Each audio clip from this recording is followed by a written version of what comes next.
nós vamos conversar com o psicanalista e professor da Universidade de São Paulo, a USP, Christian Dunker. Bom dia, Christian. Bom dia, querido Glauco, ouvinte da TVT, tudo bem? Tudo certo, sempre a gente faz aquela advertência aqui, tudo certo conforme o contexto que a gente tem aqui, mas vamos embora, né, Christian? Não podemos parar. O Christian, inclusive, que está lançando o livro Lacan, a Democracia Clínica e Crítica em Tempos Sombrios, pela Boitempo. E a primeira pergunta, Christian, é justamente a partir do livro, como o Lacan e a psicanálise podem ajudar a entender o atual momento, o atual cenário político brasileiro? Olha, a gente tem uma renovação do pensamento psicanalítico, especialmente a partir das práticas, né, que tomaram o Brasil nos últimos anos, envolvendo uma acessibilidade maior das pessoas ao tratamento do seu sofrimento, a localização subjetiva disso, a importância do sofrimento no trabalho, nas escolas.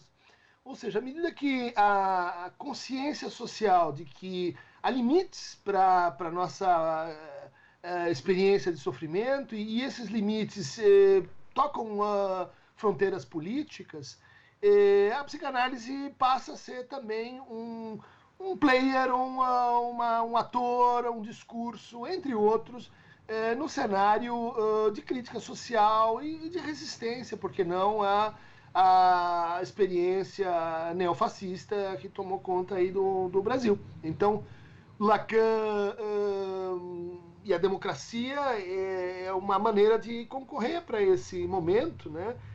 Trazendo aí como a psicanálise pode contribuir ao lado da crítica feminista, ao lado da crítica pós-marxista, ao lado da crítica que tenta romper os muros da universidade, né? Mas o pensamento lacano não é exatamente transparente, nem tematizou isso, a política, de uma maneira sistemática. Então, o objetivo do livro é fazer recortes e trazer o debate, né, para um público aí mais amplo. Agora, muitas vezes as pessoas associavam a política, né, a discussão, o debate sobre a política, um pouco restrito a uma parte das ciências humanas, em especial a própria ciência política mesmo, só que o cenário atual brasileiro ele mostra essa insuficiência, né, Christian? Então é necessário recorrer a outros campos do conhecimento humano, inclusive a psicologia, as subjetividades, para conseguir compreender algo que a gente, né, um cenário que a gente não imaginava, por exemplo, há 5, 6 anos? Uhum. Sim, até durante aí a pandemia, a gente teve algumas revistas importantes, né, no campo da ciência, como The Lancet, né, dizendo, olha, o fenômeno do negacionismo, a dificuldade das pessoas reconhecerem certos equívocos, certas implicações, né, na leitura social, particularmente quando a gente ampliou a base com a chegada da digitalização, da linguagem digital. Bom, tudo isso convida a reentrada da psicanálise no debate, por exemplo, porque ela poderia fornecer alguns elementos para entender como é que se forma essa atitude de negação sistemática de argumentos, de fake news, de pós-verdade, enfim, o nosso gosto por ilusões, o nosso gosto por ideologias, o nosso gosto por autoconfirmação, né? Agora, Christian, dentro dos recortes que você faz ali no livro, tem um aqui em relação aos tempos de escuta na psicanálise que você fala da empatia, né?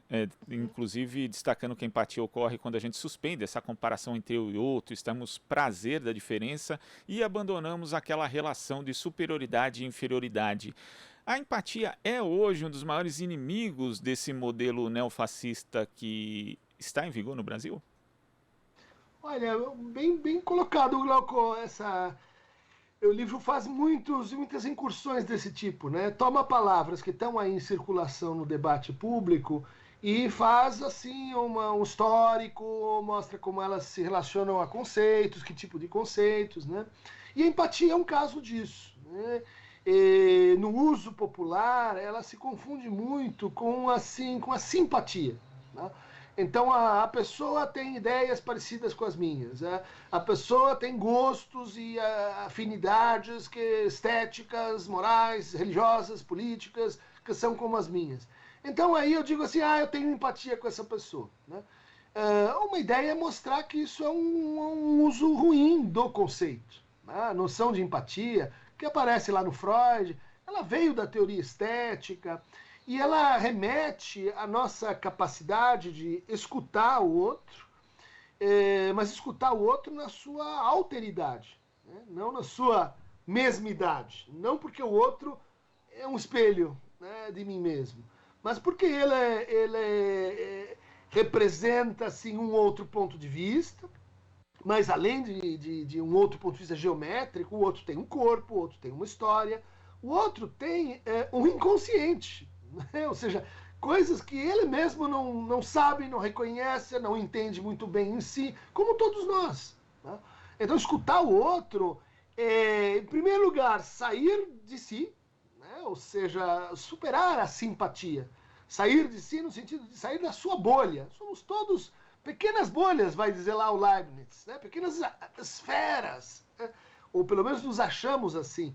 Na verdade, somos esferas furadas, somos esferas que se comunicam com o outro, que incorporam o outro. Mas esse outro que tem no outro reverbera no outro que tem em cada um de nós. E é isso que é interessante na prática da escuta e nos efeitos transformativos da empatia.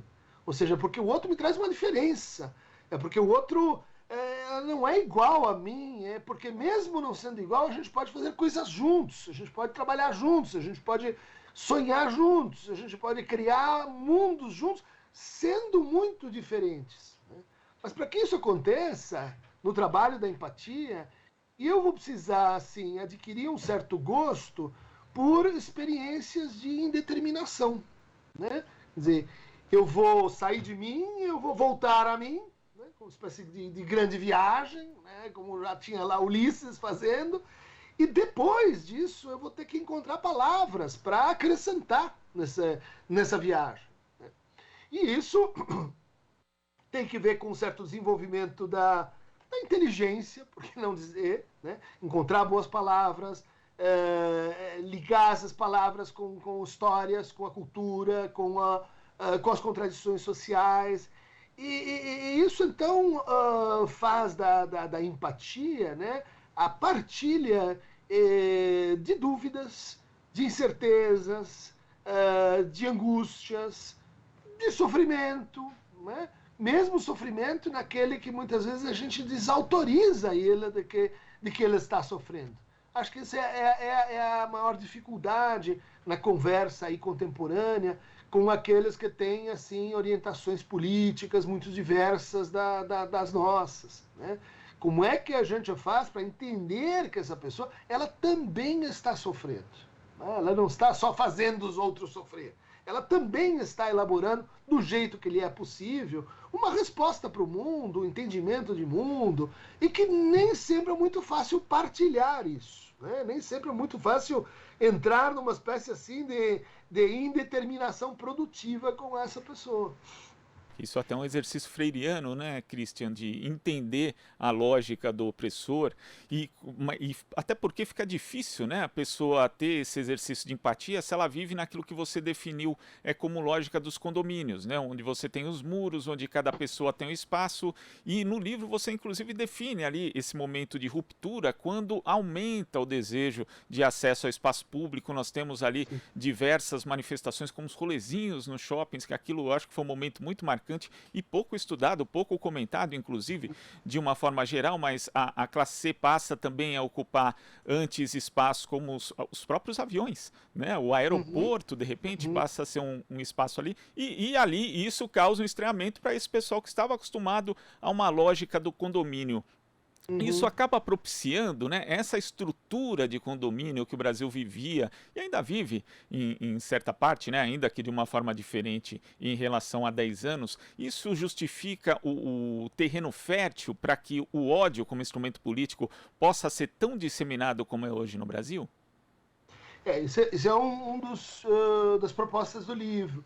entender o que teria acontecido no Brasil, principalmente a partir de 2013, a partir dessa hipótese que tinha já trabalhado em livros anteriores, de que o Brasil tem uma lógica de relação e de convivência com a diferença baseada nessa estrutura que é o condomínio. Né? Quer dizer, põe muro, silencia, invisibiliza, institui um síndico que administra ali regras, com as regras que vão gerando novas regras e exceções. E, bom, mais ou menos isso que a gente definiu antes como cultura do condomínio.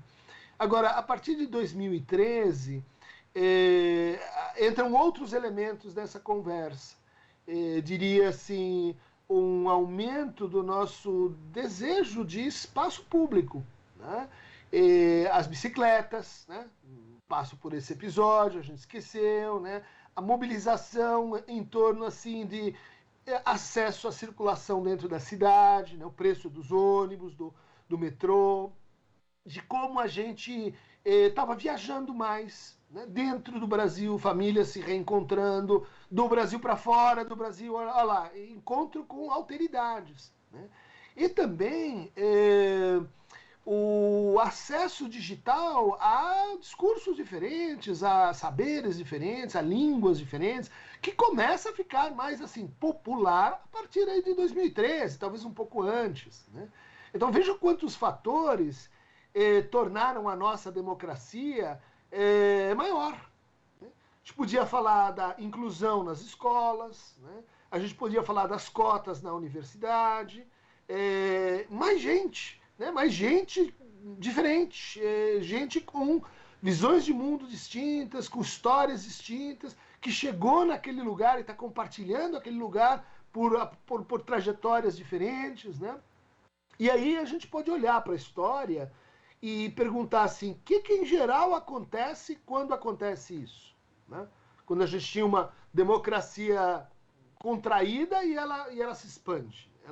Ela inclui, pensando lá na Grécia Antiga, né? Mulheres, os escravos, os escravizados, os estrangeiros. O que acontece quando a gente aumenta, né, a ágora? Né? Sempre, aí tem uma hipótese que vem do Lacan, que está no Platão, né? Sempre que isso acontece, a gente tem uma agressivização dos laços sociais. Né? A gente tem uma perturbação do território simbólico, né? Do quem é quem e por quê. A gente tem uma instabilidade das nossas gramáticas de reconhecimento. Quem eu reconheço, por quê, quem eu não reconheço, a quem eu dou voz, a quem eu silencio. Ou seja, nossas políticas de sofrimento também se transformam muito numa situação como essa. Né? Bom, essa agressivização dos laços, né, é um caldo para a cultura do ódio. Né? Essa agressivização dos laços é, no fundo, que é uma espécie de insegurança de quem que eu sou, uma insegurança identitária. Né? De ricos, de pobres, da classe média, de todo mundo, de miseráveis, de todo mundo. Né? De campo, de cidade. E quando isso se dá, a gente começa, a procurar as exceções. Né? Os recordistas, as estrelas, as pessoas que são nesse caldeirão, exceções. E nessa situação, a gente também aumenta a opressão aos trabalhadores. Isso é uma observação lá do Lacan muito curiosa. Né? Faz parte da agressivização você, assim, acirrar a sua exploração, a sua relação, inclusive, intersubjetiva, né? Entre o patrão e o funcionário.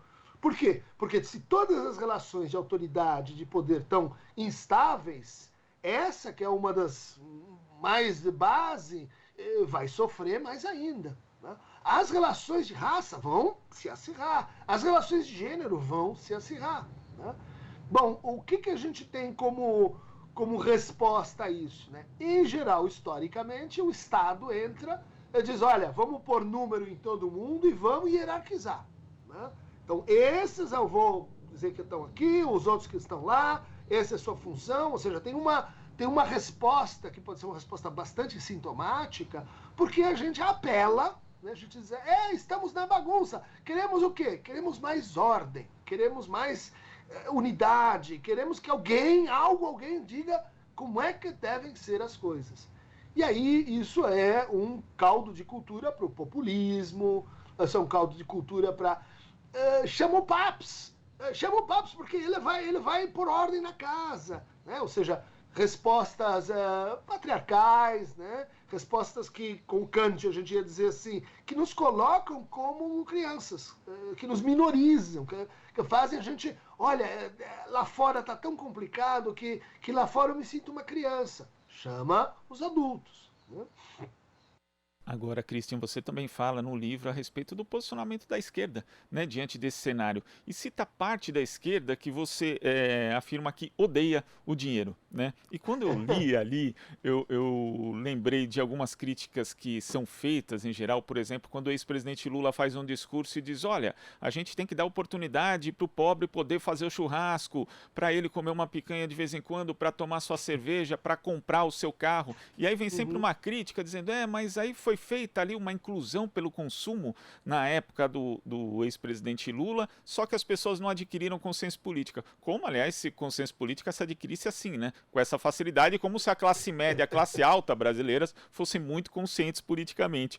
E aí também, por associação de ideias, né? Eu lembrei de uma entrevista que eu fiz junto com o Renato Covai e o Igor Carvalho com o Mano Brown na revista Fórum em 2013, que era um ano muito emblemático, que a gente fez essa pergunta, inclusive, para ele, né? Como ele via essa crítica, porque só tinha tido uma inclusão pelo consumo e tal. E aí o Mano Brown, que é uma das figuras mais inteligentes que o Brasil já produziu, disse assim, olha, tempo é dinheiro para todo mundo, inclusive para a classe C. Então, micro-ondas, o carro, que vai fazer você chegar com mais conforto na sua casa, no seu trabalho, você vai ter tempo para melhorar. Porque o que é conforto para o rico e para o pobre não, né? Então, o pobre vai ter possibilidade de organizar melhor seu tempo, de preparar, inclusive, o seu filho para ir para uma faculdade. Enfim, essa organização do tempo que essas coisas vão trazer para ele vão ter frutos para a família dele, né? Então, existe uma parte da esquerda, né, que, como você diz, odeia o dinheiro e que acaba ignorando as dimensões do desejo das pessoas de uma forma geral, Christian? Sim, isso faz parte, né, desse processo de ampliação de com quem estamos falando, né? Certas pautas, elas são muito facilmente legíveis para quem tem, vamos dizer, um percurso dentro de uma formação política, que acompanha os debates do espaço político, já estava, vamos dizer assim, aqui, independente de classe antes, né? Bom, e como a conversa se ampliou, e esse é o fenômeno para o qual eu estou querendo chamar a atenção, muitas vezes a gente não faz assim a tradução do que é o impacto de certas pautas, né? Quando elas são apresentadas em certos discursos que leem mal qual é o destino dessa carta que a gente está enviando, né? Quer dizer, que confirmam, inclusive, certas posições reificadas que fazem parte do jogo, né? E que vão dizer, né, trocando em miúdos, olha, se você é de esquerda, então você não gosta dos ricos, você odeia os ricos. Isso não é luta de classe, isso é ressentimento de classe, né? Mas a gente vai entrando. Se você então é de esquerda, então você não vai apoiar o meu desejo de subir na vida, de ter prosperidade, de ter um micro-ondas, de poder ir para uma faculdade, de comprar um carro, porque você quer igualdade para todos. E, bom, então a gente não vai querer assim subir na vida, a gente não vai ter ambições. E esse é a imagem, vamos dizer assim, da pessoa mais à esquerda, né? Isso é muito problemático, porque não é que é um erro cognitivo, uma hora a gente vai e explica para as pessoas. Isso marca uma posição de escuta, isso marca uma posição de fala, né? Então, quando a gente discute a inclusão pelo consumo, talvez esteja aí uma crítica ao seguinte: como é que a gente faz o consumo, né? Quer dizer, as aspirações ascensionais se coligarem com um discurso político, né? Não foi o problema não foi a inclusão pelo consumo. O problema talvez tenha sido como a gente discursivamente justifica o consumo. Como eu brinco às vezes, estava lá na ocupação Maria Carolina, quando a gente assistiu o filme do Marighella, estão comendo camarão. Ai, meu Deus do céu, olha só que contradição. Esse é o ponto, assim, na imagem da esquerda. Eles são falsos. Eles não praticam aquilo que eles dizem, porque o que eles dizem é que eles vão se tornar pobres. Né? E não camarão para todo mundo. Esquerda caviar? Sim, caviar para todo mundo. É essa a ideia, que, vamos dizer assim, a crítica, às vezes, um pouco equivocada, inclusive do ponto de vista da teoria, né? Capital não é dinheiro. Né? Não, tem um negócio. Então você é um capitalista. Sim, não é exatamente assim que as coisas funcionam, né? Então você vai punir moralmente aquela que abre um carrinho de cachorro-quente, porque ele está entrando no sistema. Você não entra no sistema, você está aonde? Você está morando num Olimpo, você está morando num universo angelical. Daí, o que acontece? Você é objeto de todo tipo de crítica moral, que vai dizer assim, você é um impostor, ninguém mora, ninguém é anjo assim, ninguém é puro assim, nós somos pessoas que queremos crescer na vida, casar e ter uma prosperidade, e aí a gente pode dizer assim, que pode ser coletiva, pode ser pensada coletivamente, que pode ser pensada em modos de trabalhar menos exploratórios, que pode ser pensado com cortes, com revoluções, que podem ser pensadas com transformações mais abruptas, menos abruptas, mas de toda forma para cá, não para lá. Né? Então é uma crítica à esquerda, sim, porque é uma esquerda que não percebe que está vestindo isso, né? Que está sendo animada por um boneco que diz, eu odeio dinheiro, vote em mim. E entra naquele terreno da superioridade moral, ligado inclusive àquele afeto que você disse que é tão problemático, que é a questão da culpa. Né? Então não dá para ficar nesse terreno aí durante muito tempo, né, Christian? Aí a gente se casa com o adversário. Né? A gente vai só mudar, né, quem é que a gente está culpando, mas a gramática, a sintaxe é a mesma. Né? Vamos procurar os culpados, a gente bate nos culpados, e daí quem conseguir amealhar o maior número de culpados ganha. Só que a culpa, né, é um afeto que ela vira ódio, ela vira vergonha, ela vira... A culpa tem gente nesse negócio bem antes de nós. Se a gente for levar a conversa para... Olha, o terreno onde ela vai acontecer é a culpa maior, culpa menor, ela vai perder. Não é porque nós temos menos ou mais culpa, porque a nossa conversa não é essa. Nossa conversa sempre foi alegria, bagunça, maio de 68, liberdade sexual, inclusive, contra limites, vamos dizer assim, de moralização, contra condomínios. E, de repente, pelas circunstâncias, é compreensível, a gente passa a defender direitos, defender o social. Sim, ótimo, mas defender é uma postura que convida, né, vamos reduzir para os princípios, vamos voltar ali nas pessoas de bom caráter. Problema. Isso vai terminar não só em culpa, Glauco, mas também num outro sentimento que a Esther Solano sempre marca, né? Esther que trabalha ali entrevistando as pessoas, né? com uma pesquisa bem direta, né? Como é que isso tudo é percebido? Né? Não, porque arrogância. Você sabe de tudo. Né? Os outros são assim, só pessoas. Vocês estão fazendo uma coisa muito grandiosa e que não acolhe ali o chão miúdo, o solo comum, né, da gente junto.